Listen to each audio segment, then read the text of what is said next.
Muito bom dia para você, uma alegria enorme estar aqui hoje com você nessa manhã. Nós vamos estar falando sobre a arte de conhecer a si mesmo.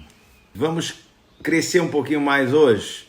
Bem, terça-feira foi realmente uma live muito bacana, um tema conhecido, pelo menos o autoconhecimento é um tema bastante conhecido. Mas aqueles que nos acompanharam viu que eu trouxe aqui uma perspectiva talvez mais ampla, mais profunda, utilizando aí vários saberes que vai desde a psicanálise, a psicologia, a própria filosofia, E hoje a gente vai estar falando mais uma vez sobre conhecer a si mesmo, conhecer a si e conhecer o outro. Hoje eu vou trazer um conhecimento de um camarada chamado Ned Herman. Ned Herman foi um professor de Harvard e ele foi o gerente educacional da GE, General Electric. E os estudos de Herman impactaram muitas empresas americanas e de uma certa forma ainda traz um impacto enorme para a gente e de uma utilidade fantástica. O MIT, Stanford, vários grupos e instituições de MBAs no mundo todo usam os princípios de Herman e não é todo mundo que tem acesso a esse conhecimento. Eu me tornei um especialista nesse saber porque diz respeito a duas áreas que eu atuo bastante: a psicoterapia e o desenvolvimento humano, com executivos, empresários, profissionais liberais. Então, essas metodologias e esta ferramenta que eu vou trazer hoje aqui, vamos ver o quanto eu consigo desenvolver esse tema hoje, mas é muito assunto aí. Eu tenho escrito sobre esse tema, aliás, no livro Dentro e Fora da Caixa. É inspirado também no modelo Herman. É mais uma das referências teóricas, bibliográficas que eu utilizo para compreendermos esta maneira nova e absolutamente necessária de pensarmos dentro e fora da caixa. A partir de um pensamento mais serial, racional, programado, de causa e efeito dentro da caixa. E também pensar a partir de uma perspectiva mais associativa, inconsciente, corporal, emotiva, intuitiva, totalizante, fora da caixa. A partir de uma perspectiva também inconsciente. Bem, eu vou fazer o seguinte: hoje a gente não vai ter tempo de falar sobre os padrões de comportamento, porque na live passada eu disse que conhecer a si mesmo é importante porque nós identificamos os nossos padrões de comportamento. Esses padrões, eles são, na realidade, frutos de padrões mentais ou modelos mentais, Ou seja, um certo mindset, uma maneira própria de pensar e enxergar o mundo. Então, nós podemos identificar esses padrões mentais. Nós falamos na semana passada, ou melhor, terça-feira, como nós identificamos? Através de feedbacks, tá claro? Observando, estando aberto a feedbacks. Mas nós falamos também que existe metodologia hoje de Stanford em nossos cursos, em um curso que nós intitulamos Gestão da Vida, que breve vai estar aí disponível para você. Nós ajudamos você a fazer esse percurso do autoconhecimento, tanto de ferramentas clássicas, como a janela de Johari, e como ferramentas e metodologias mais contemporâneas de estudos como de Stanford, por exemplo. Extraordinário. E também como de estudos também de Harvard, que são fantásticos. E aí nós identificamos esses padrões, porque conhecer a si é, em outras palavras, conhecer os seus padrões de comportamento. À medida que você conhece esses padrões, que são recorrentes, que de modo frequente são fruto de experiências passadas, mal vividas e mal elaboradas, que se atualizam no presente e que insistem em tematizar a nossa vida. Porque esses padrões, eles são frutos de um repertório psíquico, ou seja, onde nós vamos internalizando a partir dos nossos traumas, das nossas memórias, das nossas feridas, dos nossos recalcamentos, das nossas idas e vindas, dos nossos amores e dos desafetos. Então criamos um padrão. Este padrão de comportamento pode ser elaborado, né? Então, pode ser que em uma das lives, ou talvez algumas lives, a gente fale como você pode elaborar esses padrões. É extraordinário. É claro que a psicoterapia é um desses caminhos, não tem dúvida, né? Existem outros caminhos para além do psicoterápico? Sim, mas nem sempre funcionam, nem sempre. Depende do grau de complexidade, depende do grau de como esses padrões estão arraigados na nossa estrutura psíquica e qual o nível, né, de complexidade desses padrões, né? Por isso nós temos que ter muito cuidado com todo esse infantilismo, né, com toda essa quase imbecilização de enxergar o fenômeno humano, os gurus que prometem, né, vida eterna, salvação para o seu caos emocional em 7 passos. Queridos, isso tudo é fruto, eu não digo não necessariamente de uma esperteza, em alguns casos sim, né?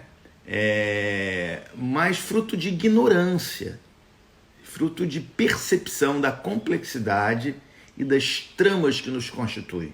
Bem, queridos, uma coisa que nós temos que entender como ponto de partida, que a autoconsciência, que a necessidade de olhar para si, se autoperceber, é um traço possivelmente mais humano de todos os traços humanos que nós carregamos. Só os seres humanos conseguem olhar para dentro e olhar para fora, dentro de uma perspectiva mais profunda, indagando, refletindo sobre a vida. Ser homem é viver insidiosamente perguntando a si mesmo quem eu sou, para onde eu vou, qual é a finalidade última da existência. Saber quem você é fundamental para que você tenha uma vida mais autoconfiante, mais autorrealizada, mais frutífera. Portanto, conhecer a si mesmo é uma necessidade que se impõe à existência. Só os seres humanos existem, ou seja, eles têm a necessidade de projetar a sua vida para fora, para transcender. No entanto, nós podemos transcender, objetivar, conquistar, materializar, enfim, existir, ou seja, ter uma existência que transcenda, que realiza, a partir do momento que nós conseguimos fazer uma viagem para dentro. O caminho da realização, da produtividade, seja num vínculo amoroso, seja no trabalho, seja na vida acadêmica, a única maneira de você ter verdadeiro sucesso e produtividade no mundo externo é fazendo uma viagem ao mundo interno, né? É fazendo um percurso a esses labirintos, essas zonas escuras, a esses becos que habitam dentro da nossa alma. Daí a necessidade de fazer uma incursão para dentro. E mais uma vez, o dentro e o fora. O feminino e o masculino, como dimensões. O feminino nos remete a uma viagem para dentro de si, para as nossas emoções, para os nossos sentimentos, para a nossa história presente, a história passada, a nossa história ancestral. Então, por isso que o autoconhecimento é fundamental, porque ele nos mantém mais sadios, né? E é importante que a gente entenda que o autoconhecimento é a única via, primeiro, não apenas para conhecer a si mesmo, mas também para conhecer o outro, porque é a incompreensão de si mesmo que nos incapacita de compreendermos o outro. É isso mesmo. Quanto mais você mergulha em si e compreende a si mesmo, maiores serão as suas possibilidades também de compreender o outro.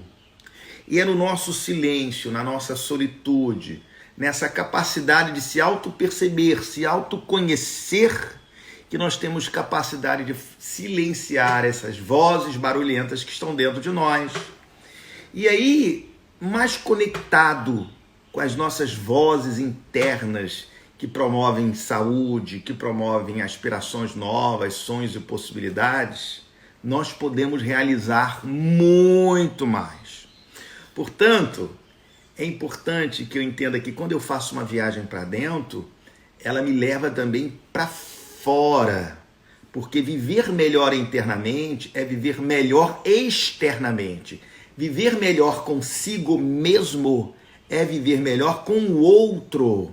Estar apaziguado consigo é o melhor e o caminho mais eficaz para estar apaziguado com o outro. Por uma razão muito simples, muitos dos problemas que vemos no outro não são problemas do outro, são problemas nossos que vemos no outro. É a projeção. Nesse sentido, nós podemos evitar muitos equívocos. Porque podemos projetar no outro aquilo que não está no outro, aquilo que é nosso mesmo. Isso é mais comum do que nós podemos pensar. Ou podemos projetar no outro não aquilo que é do outro, mas aquilo que é do meu pai, da minha mãe, aquilo que nós chamamos de projeções agressivas ou objetos fantasmas.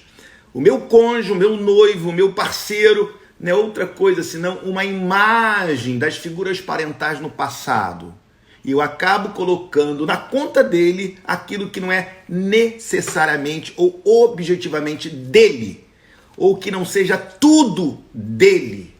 Por isso é tão importante conhecer a si mesmo, por isso que é tão importante olhar para si mesmo, por isso que é tão importante, né, esta viagem para dentro, conhecer, né, os territórios mais distintos, a nossa topografia existencial. Os nossos vales, os nossos abismos, mas também os nossos picos, as nossas montanhas, os nossos Everestes, aquilo que fazemos bem, aquilo que é bacana, né? Aquilo que se traduz na sombra, mas que também se revela, né, na luminosidade. Temos que conhecer então os nossos vales e os nossos becos e temos que conhecer os picos altos das montanhas que habitam dentro de todos nós. Nós somos sombras e nós somos luzes, somos vícios e virtudes, somos pó da terra, mas somos hálito divino. Nós somos marcados por essa contradição fundamental. E ter abertura para conhecer essas duas faces são absolutamente fundamentais. Portanto, é a única via para conhecer o outro. E é importante que o autoconhecimento é fundamental, por quê? Porque, na realidade, todos nós podemos ser acometidos por aquilo que Morin chamou de self-deception, cujo sentido mais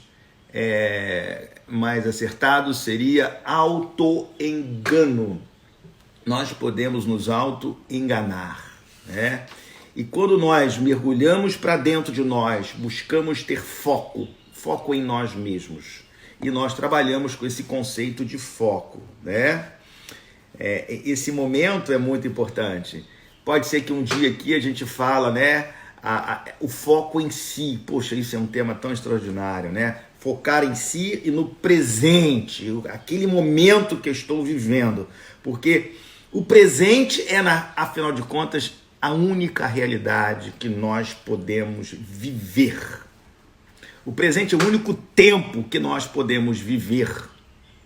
Por isso a necessidade de foco em si, no presente. Como isso é importante. Nós não podemos viver o passado, nem podemos antecipar o futuro. Se nós não focarmos no presente, nós não vivemos com estabilidade emocional. Impossível. Bem, e uma coisa que nós trouxemos aqui um instrumento chamado janela de Johari. Na janela de Johari, a janela de Johari vai nos ajudar a perceber diferentes partes do nosso self, né?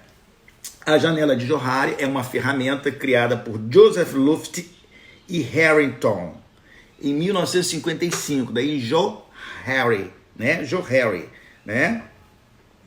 Então, um instrumento muito bacana. E nós falamos sobre a janela de Johari porque ela nos ajuda a perceber aquele campo de visão que nós não temos percepção.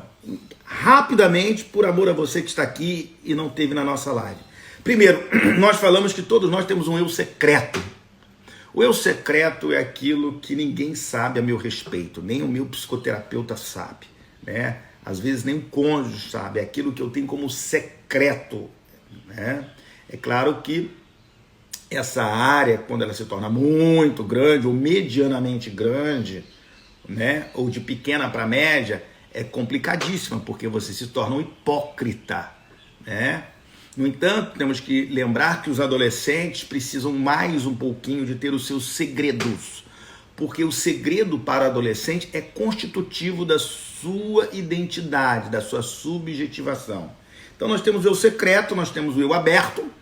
O eu aberto é aquela área que todo mundo sabe, por exemplo, sobre a Thalita. Então Thalita é assim, Thalita é extrovertida, Thalita é amiga, Thalita, todo mundo sabe, as amigas da Thalita sabem, né? Os parentes da Thalita sabem, as pessoas em volta da Thalita sabem como a Thalita é e ela também se vê, que seria aquele eu mais aberto. Esse eu aberto não tem grandes discussões, nós conhecemos e o outro nos conhece. É uma parte do self que é aberta, diferente da parte que é secreta. E existe uma parte do self, né, que eles chamaram de eu desconhecido. Esse eu desconhecido eu não conheço. Nem o outro conhece. Nem o mais exímio dos terapeutas conhece. É aquilo que está para além, né, para baixo da linha do consciente. Seria o inconsciente. O inconsciente é o depositário de muitas das nossas memórias, de muitas das nossas feridas, de muitas das nossas dores.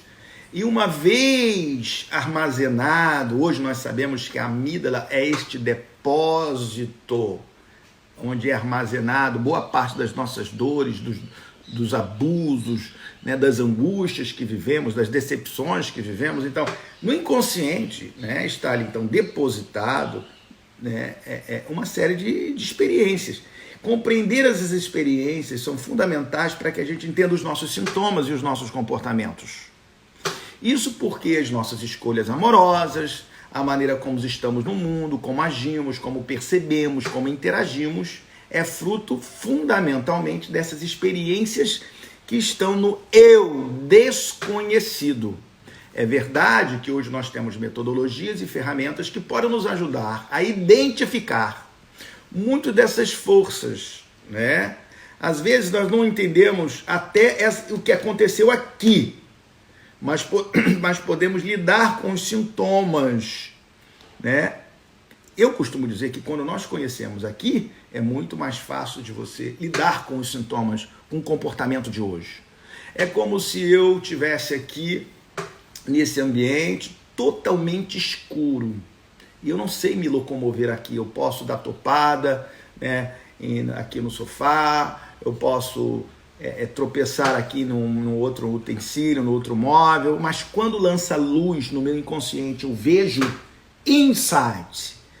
Houve uma luz dentro de mim, aí eu começo a ter mais sensibilidade. Vou dar um exemplo básico para você entender. Olha aqui, né? Quase 70% dos segundos casamentos terminam em divórcio. Por quê? Porque os segundos casamentos, as segundas relações, elas podem ser frutos de escolhas inconscientes que são reencenadas, de situações passadas que são revividas. Então o sujeito vai escolher sempre dentro daquele mesmo padrão. Por quê?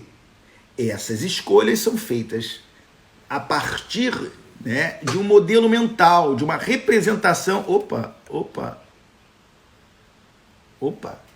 Toquei aqui, quase que eu encerro o vídeo. São feitos a partir de modelos mentais, de padrões de pensamento que vão sempre fazer com que eu escolho sempre aquele padrão e mantenho sempre aquele padrão, né? Então aí o eu desconhecido, que estão esses comportamentos, são oriundos do eu desconhecido. E agora existe o eu cego, anota aí o eu cego. O eu cego são aqueles comportamentos, né, que as pessoas percebem sobre a Thalita, mas a Thalita não consegue se ver. Ela não consegue ver essa parte porque está em um campo de visão, né, que ela não tem acesso. ela está em uma perspectiva existencial que ela não consegue ver. Todos nós temos. O autoconhecimento é exatamente conhecer o eu cego. E é claro, o eu desconhecido. Vamos lá? O autoconhecimento se dá quando eu conheço o eu cego. Aquilo que está cego. Quando os meus olhos se abrem. Quando eu me auto-percebo. Quando eu me auto-vejo. Tá bom? Criei uma palavra. Quando eu me auto-compreendo. Quando eu me auto-entendo. Quando eu entendo o meu funcionamento psíquico. Cada um de nós possuímos funcionamentos psíquicos diferentes, porque temos uma carga genética diferente, temos histórias diferentes, passamos por experiências diferentes, e etc, e etc, e etc. Portanto, conhecer o eu cego, que corresponde aos comportamentos, né, percebidos pelos outros, mas não são percebidos por mim. E é muito importante que a gente então esteja aberto ao feedback, ou seja, me dá um feedback, ou seja, o input, né? Me dá aí o que você percebe. E nós falamos sobre as implicações do feedback. E cabe aí um dia, poxa, muito legal a gente fazer algumas lives sobre feedback, né? Por quê? O feedback deve ser dado de uma maneira muito sábia. Caso contrário, um feedback inapropriado, ele produz mais dor, mais incapacidade que o outro mude do que mudança. Porque, como diz Brandeis, ninguém se torna bom sendo advertido que é mal. Nós não funcionamos desta forma. Por isso que é muito importante. O que a gente mais vê hoje nas organizações, nas famílias, nas relações, são as pessoas dando feedback de maneira absolutamente inapropriada, equivocada, né?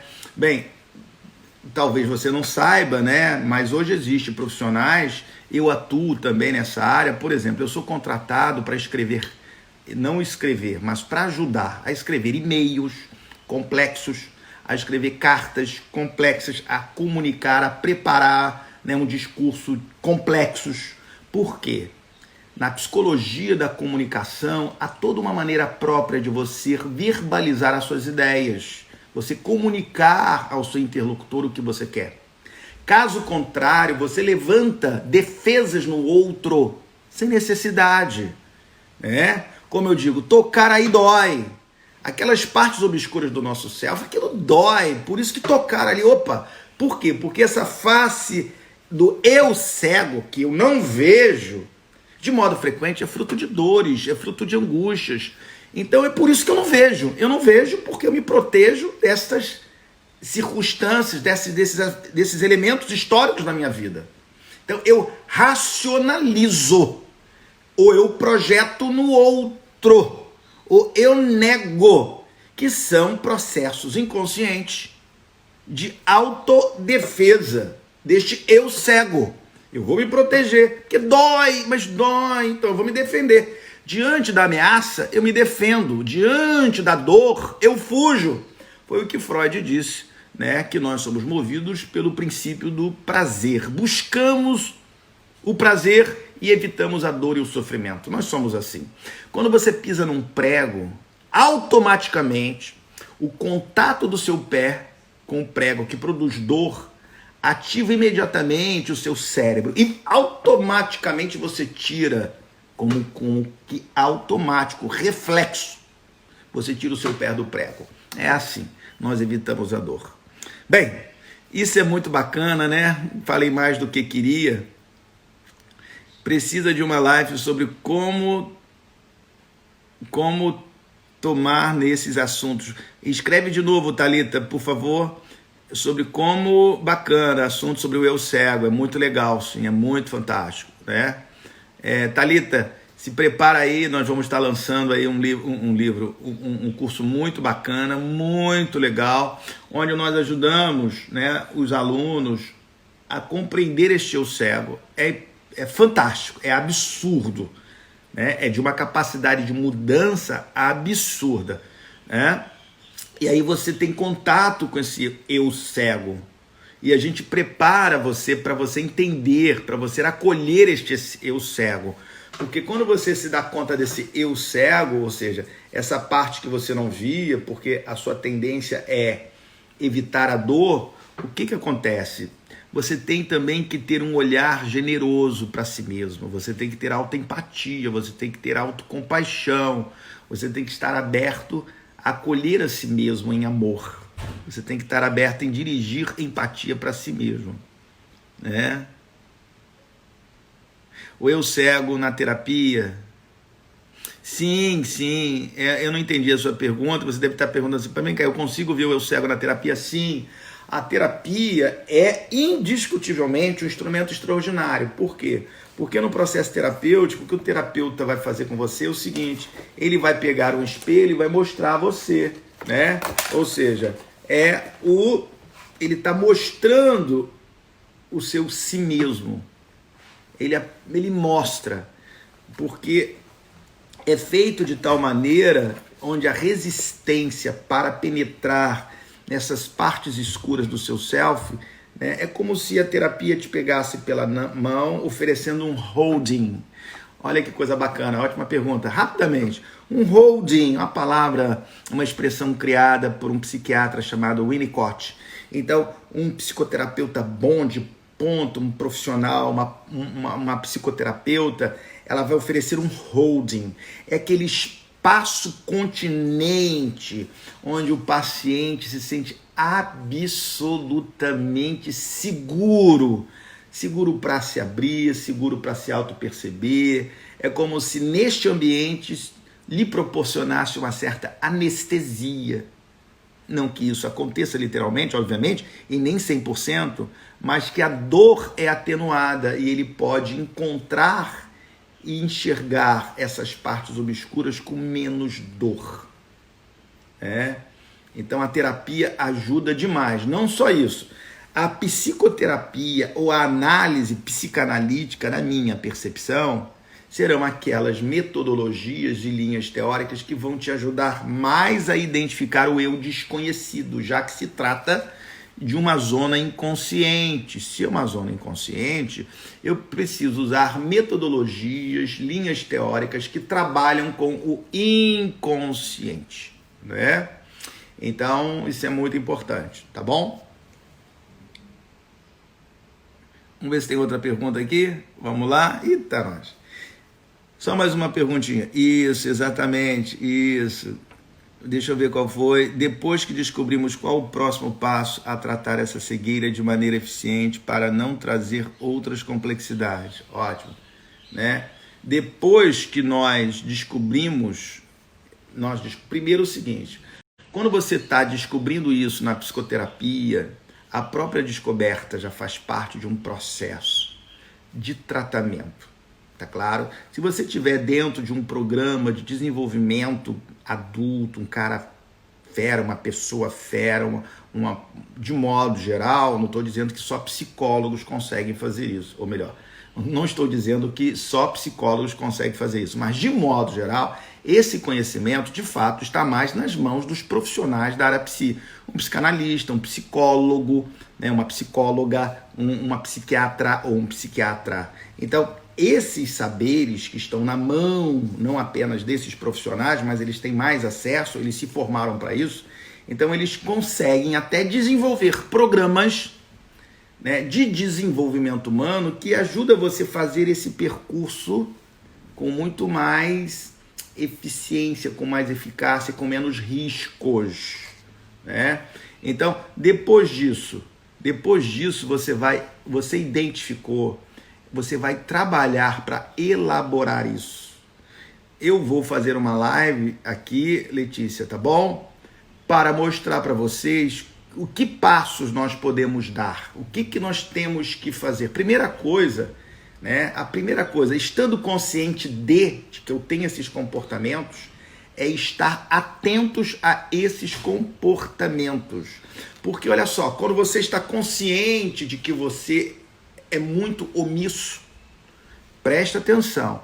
Quando você não tem consciência de que você é uma pessoa omissa, de que você é uma pessoa que foge dos conflitos, né? Que você é uma avoider, que você é uma pessoa que está sempre fugindo de um confronto. Quando você não tem essa consciência, você vai ser frequentemente, né, atropelado por esse sabotador, por esse comportamento, por esse ciclo de autossabotagem, porque você vai fazer ele frequentemente.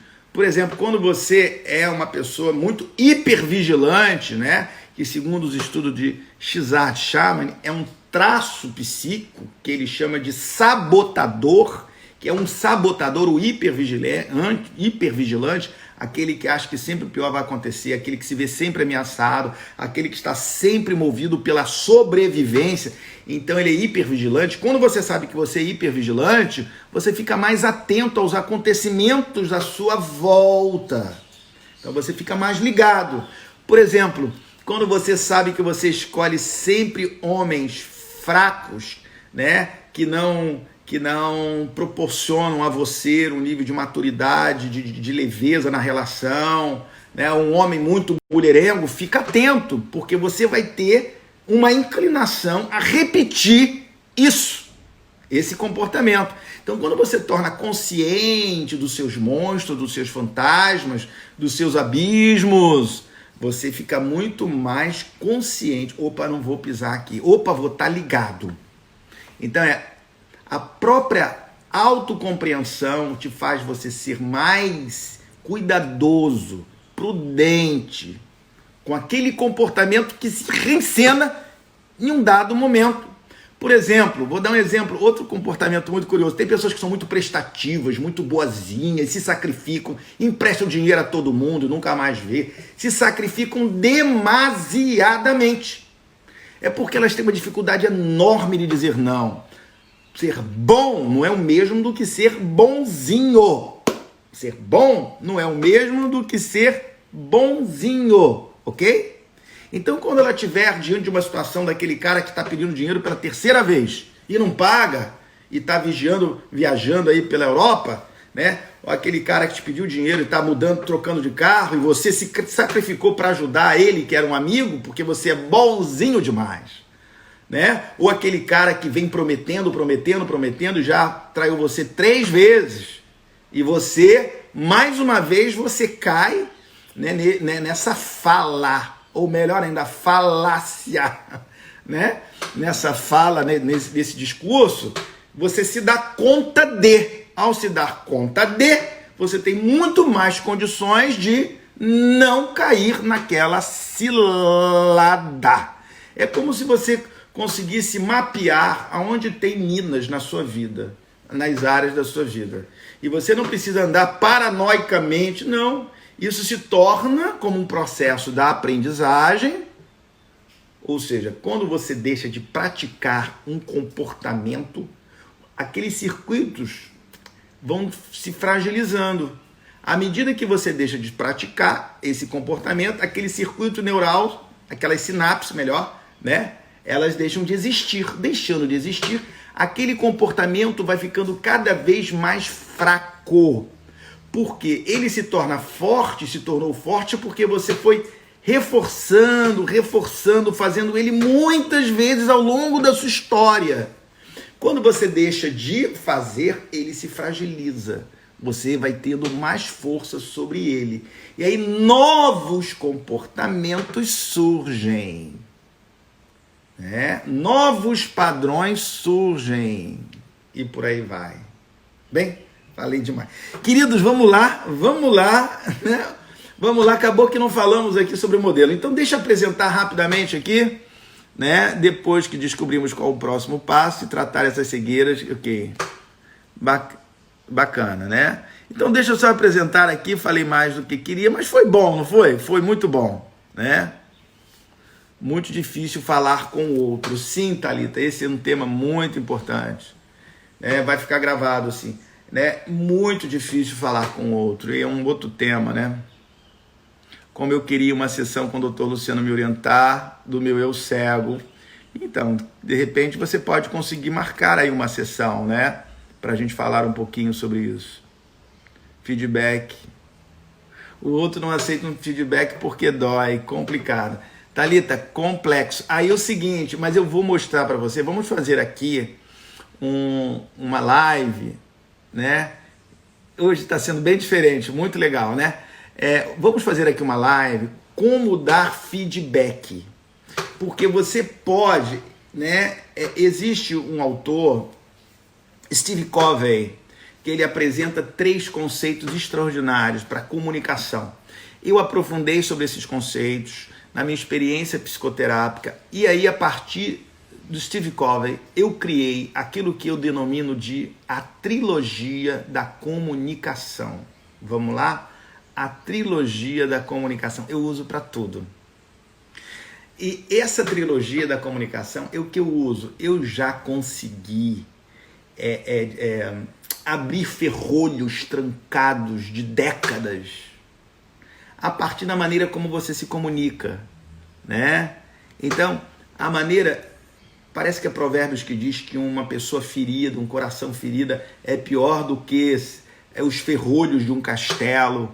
Ou seja, a pessoa que está ferida, porque ela vai reagir. Então, tem uma maneira de você falar com o outro, onde ele vai diminuir a sua resistência para ouvir. Você vai, em vez de você ativar a parte límbica dele, você vai ativar a parte mais parasimpática e mais a parte do córtex, né, pré-frontal. E isso é possível, e eu faço isso direto, e é muito importante. Um dia aqui nós vamos ensinar isso, muito legal. Isso está ligado também à maneira que nós nos comunicamos, interagimos com o outro e damos feedback. Mas, queridos, vamos lá? Olha aqui, deixa eu apresentar para você rapidamente, então. Se nós queremos conhecer a si, é importante que a gente entenda que existem caminhos, metodologias que podem nos ajudar a nos auto-percebermos, né?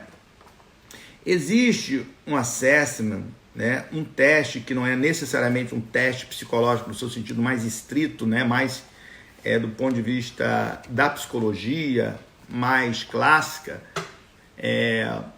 que é um teste chamado o Assessment Ned-Herman, para a gente identificar quais são os perfis, ou melhor ainda, quais as características que eu tenho na minha estrutura e forma de pensar, na minha estrutura e forma de estar no mundo, quais são aquelas características, né, que de alguma forma delineiam, desenham os traços da minha personalidade, da minha identidade, de como eu sou. Bem, esse é um estudo extraordinário, é fantástico. Eu vou apresentar aqui um livro para vocês, quem ler inglês vale a pena. Tá claro? Tá aqui, ó. The Whole Brain Business Book, ok? É um livro muito bacana, muito legal, extraordinário. Eu tenho a primeira edição, esse aqui também é a segunda edição, é a edição mais nova. A edição mais nova foi refeita pela filha de Herman, Anne Herman. Muito fantástico. Gente, preste atenção.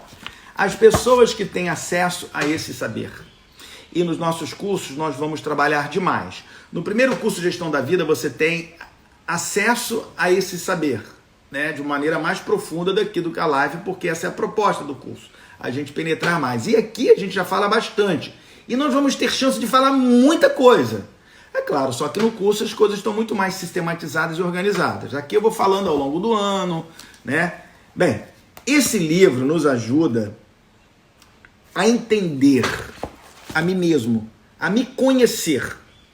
Daí o título da live, Conhecendo a Si e o Outro. Conhecendo a Si e o Outro, né?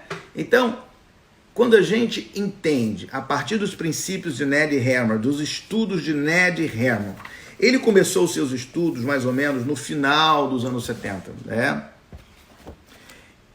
E por 3 décadas, 4 décadas aí já vai, né? Os estudos de Herman têm sido muito respeitados e são e são utilizados nos grandes centros do mundo. Stanford utiliza, MIT utiliza. E olha que coisa interessante. Quando você entende isso, você começa a mudar, né? Mudar o seu comportamento com o outro. Muda radicalmente. As pessoas ficam chocadas, né? Olha só, gente, é muito comum. Ontem mesmo, né? Eu cuidando de uma pessoa e ela fala assim para mim, poxa, eu tô apavorado como é que ele mudou tanto em apenas poucas sessões. Eu falei assim, olha, hoje você pode usar um telefone analógico, você pode usar um telefone digital. Eu prefiro usar sempre o iPhone, eu não tenho nem telefone, nem uso telefone fixo, embora eu tenha ainda aqui em casa. Então hoje existem metodologias e saberes que podem dar velocidade à nossa mudança. E este instrumento aqui é um deles. Não é sem razão que ele é usado, né, para gerentes de vendas, negociadores, produtores de games, né, professores, psicoterapeutas, CEOs, Stanford, MIT e tantas outras instituições no mundo fizeram do modelo de Herman um modelo orientativo, uma referência para que o sujeito possa enxergar a si mesmo. Tá claro? Enxergar. Quando nós falamos daquela parte oculta, ali não tem apenas sombras, ali não tem apenas idiosincrasias, comportamentos ruins, traços ruins, né? Então você veja, preste atenção. Existem coisas positivas lá também que às vezes você não percebe. O modelo Herman, para você ter uma ideia, ele é uma pesquisa realizada com 110 mil pessoas. E até 2015 já tinha sido usado em mais de 2 milhões de pessoas ao redor do mundo. E ele é um trabalho que já foi traduzido para 7 idiomas. Eu já apliquei em milhares de pessoas. Eu estou falando milhares. Eu uso em 99% dos meus pacientes. E quando o meu paciente, quando um CEO que eu estou fazendo um business partner, um business coach, quando eu estou trabalhando com um gerente numa organização, quando eu faço isso, leio o Led Herman para ele, e ele se dá conta, ele fica chocado. E não só isso, ele vê as potencialidades deles, ele vê aquilo que ele se inclina a fazer, mais do que isso. Ele vê aquilo que é uma carência. Então vamos rapidamente, vou apresentar aqui para você, tá bom? Hoje eu vou apenas apresentar então muito rapidamente aqui. Herman, ele partiu dos estudos de Sperry, que é a divisão dos cérebros. Depois nós falamos mais sobre isso. Hoje nós sabemos que existem partes especializadas no cérebro, mas é verdade também que o cérebro ele é complexo. Ele é tecido, né? Existem várias funções que estão tecidas juntas. Vou apenas te dar um exemplo. Por exemplo, para você acumular, para você ter conhecimento geral, por exemplo, como incluir fatos sobre objetos, pessoas, situações do mundo externos, isso depende de vários sistemas localizados, não só de uma região do cérebro, mas várias regiões do cérebro, esquerdo e direito. No entanto, mesmo que nós reconheçamos isso, e como diz Damasio, né, é muito importante, né, que ele diz o seguinte, preste atenção, podemos dizer metaforicamente que razão e emoção, ou seja, hemisfério direito e esquerdo, se cruzam nos córtex pré-frontais e ventromediais e na amígdala. Ou seja, os danos causados, né, no hemisfério direito, que é das emoções, também compromete não apenas as emoções, mas o raciocínio e a tomada de decisão. Em síntese, para deixar isso claro, é o seguinte, é tudo complexo. Por isso que a teoria da complexidade é extraordinária. O cérebro é complexo. O design do nosso cérebro. Deus desenhou o cérebro humano, gente, a partir da complexidade, das leis que regem o mundo. O cérebro é complexo. No entanto, metaforicamente, para a gente compreender esse funcionamento, olha que coisa bacana. Eu vou mostrar aqui para você já traduzido, tá bom? Esse aqui é o meu livro, né, Dentro e Fora da Caixa. Então aqui, ó, olha, você pode ver, tá? Consegue ver, tá bom? Aqui são os analíticos, né? Uma estrutura mais analítica. Aqui seriam os criativos ou experimentais. Aqui seriam os controladores. E aqui seriam os relacionamentos, ok? Então dá uma olhadinha aí. Talvez para você tenha saído invertido, mas o esquerdo superior, a parte esquerda superior, seriam as pessoas mais analíticas, ok? Para mim aqui é esquerdo superior. Eu não sei como está saindo para você aí. Aqui seria o direito superior, né? Bem, isso é fantástico, porque quando você entender isso, você vai entender melhor o seu cônjuge, você vai entender melhor o seu sócio, porque compreender a si é compreender o outro. Anota aí. Compreender a si é também compreender o outro. As pessoas analíticas, né, analisa, quantifica, é lógico, crítico, realista, gosta de números, entende de dinheiro, entende como as coisas funcionam. De modo geral, os analíticos que quantifica, é lógico, crítico, realista, se baseiam em fatos, são pessoas muito racionais. Neurocirurgiões, financistas, né? De modo geral, são estruturas mais masculinas. Há mais homens analíticos do que mulheres analíticas. Os estudos de Hermann mostraram isso. E eu vejo isso todo dia na minha clínica, ou seja, todo dia no meu funcionamento clínico com as pessoas. Quando você tem uma mulher muito analítica, de modo frequente, esta mulher tem um quê muito masculinizado. Muito masculinizado. E ela tem a tendência de escolher homens mais femininos, que são exatamente os seus opostos aqui, ó. As mulheres analíticas escolhem homens muito femininos, relacionais, ele é fofinho demais, né?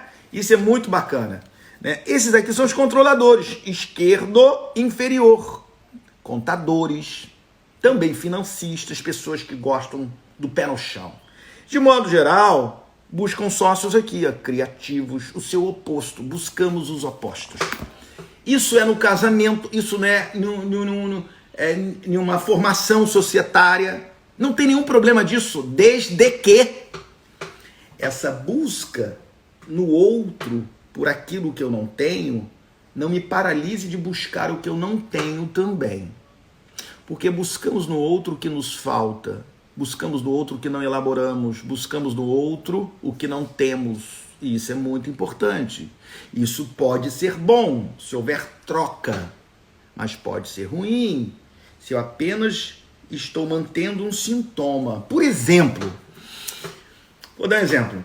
Mulheres que tiveram muito problema com a mãe, ela pode buscar um homem muito feminino e excessivamente feminino. Porque ela está buscando nesse homem o afeto, o cuidado da mãe que não teve. E o contrário também é verdadeiro. Homens podem buscar mulheres fálicas e poderosas, porque pode representar a mãe fálica que ele não teve. Ou até mesmo o pai que ele não teve. Busca o pai nela. Ou busca a mãe fálica nela. Mãe fálica é dimensão masculina, o pai que ela não teve é masculino, né? Então ele busca o masculino nela. Isso é muito importante porque para que a gente não caia em ciladas nas escolhas amorosas, na escolha societária, e eu não estou dizendo com isso que você não tem que escolher o seu oposto, desde que não seja uma escolha que te paralise de crescer, desde que você não se estacione, não se ancore em tudo que ele tem, porque ele não tem para te dar o que você pensa que ele tem. Buscamos no outro aquilo que ele não tem. Opa! De certa forma é isso mesmo. Nós buscamos no outro aquilo que ele não pode nos dar, porque são coisas que estão lá no passado. E você tem que resolver isso.